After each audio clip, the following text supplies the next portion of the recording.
ಜಿಲ್ಲಾಧಿಕಾರಿ ಕಚೇರಿಗೇನೆ ಬಾಂಬ್ ಬೆದರಿಕೆಯೊಂದು ಬಂದಿದೆ. ಗದಗದಲ್ಲಿ ಇಂದು ಬೆಳಗ್ಗೆ 10 ಗಂಟೆ ಸುಮಾರಿಗೆ ಜಿಲ್ಲಾಧಿಕಾರಿ ಕಚೇರಿಯನ್ನೇ ನಾವು ಬಾಂಬ್ ಹಾಕಿ ಉಡಾಯಿಸ್ತೀವಿ ಅನ್ನೋಂಥ ಒಂದು ಸ್ಫೋಟಕವಾದಂತಹ ಇಮೇಲ್ ಕೂಡ ಬಂದಿದೆ. ಇದೇ ಒಂದು ವಿಚಾರವಾಗಿ ಜಿಲ್ಲಾಡಳಿತ ಎಚ್ಚೆತ್ತುಕೊಂಡು ಪರಿಶೀಲನೆ ಕೂಡ ಮಾಡಿಸಿದೆ. ಬಾಂಬ್ ಸ್ಕ್ವಾಡ್ ಎಲ್ಲರೂ ಕೂಡ ಬಂದಿದ್ರು. ಈ ಒಂದು ವಿಚಾರವಾಗಿ ಅಧಿಕೃತವಾಗಿ ಜಿಲ್ಲಾಡಳಿತದ ಒಂದು ಅಧಿಕೃತ ಇಮೇಲ್ ಏನಿರುತ್ತೆ ಆ ಒಂದು ಇಮೇಲ್ಗೆ ಬಂದಿರುವಂಥದ್ದು ಆರ್ನಾ ಅಶ್ವಿನ್ ಶೇಖರ್ ಹೆಸರಿನಿಂದ ಇಮೇಲ್ ಒಂದು ಬಂದಿದೆ. ಈ ಒಂದು ಇಮೇಲ್ ಬೆದರಿಕೆ ಸಂದೇಶ ಬಂದಿರೋದ್ರಿಂದ ಈ ವಿಷಯವನ್ನು ತಿಳಿದು ಸ್ಥಳಕ್ಕೆ ದೌಡಾಯಿಸಿದಂತಹ ಬಾಂಬ್ ಸ್ಕ್ವಾಡ್, ಶ್ವಾನದಳ, ASC ಟೀಮ್ ಬಂದು ಜಿಲ್ಲಾಧಿಕಾರಿಗಳ ಕೊಠಡಿಗಳನ್ನು ಸೇರಿದಂತೆ ಪ್ರಮುಖ ಸ್ಥಳದಲ್ಲಿ ಹುಡುಕಾಟವನ್ನು ಕೂಡ ಆರಂಭಿಸಿದರು.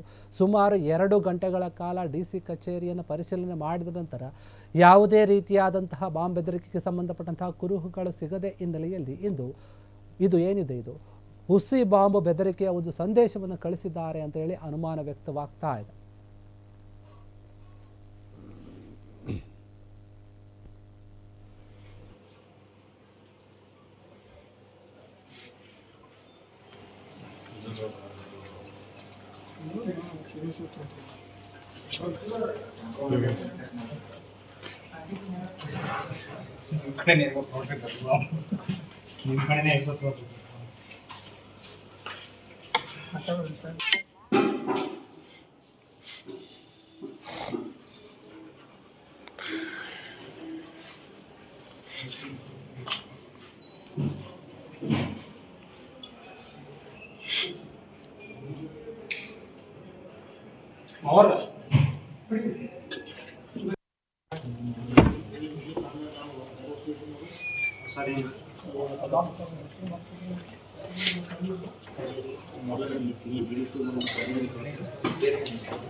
ಮುಂದೋಗ್ಬೇಡ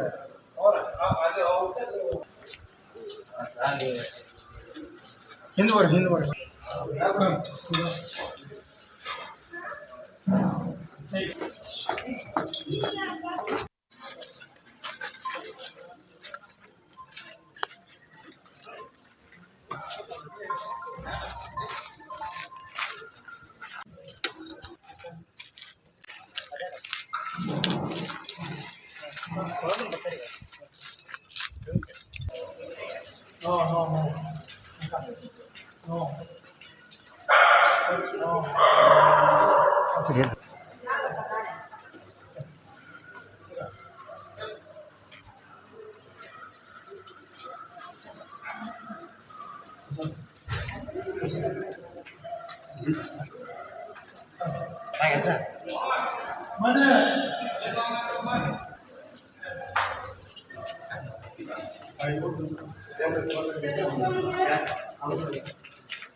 ಕ್ಷಣ ಕ್ಷಣದ ಸುದ್ದಿಗಳಿಗಾಗಿ ಫ್ರೀಡಂ ಟಿವಿ ಸಬ್ಸ್ಕ್ರೈಬ್ ಮಾಡಿ, ಲೈಕ್ ಮಾಡಿ ಹಾಗೂ ಫಾಲೋ ಮಾಡಿ.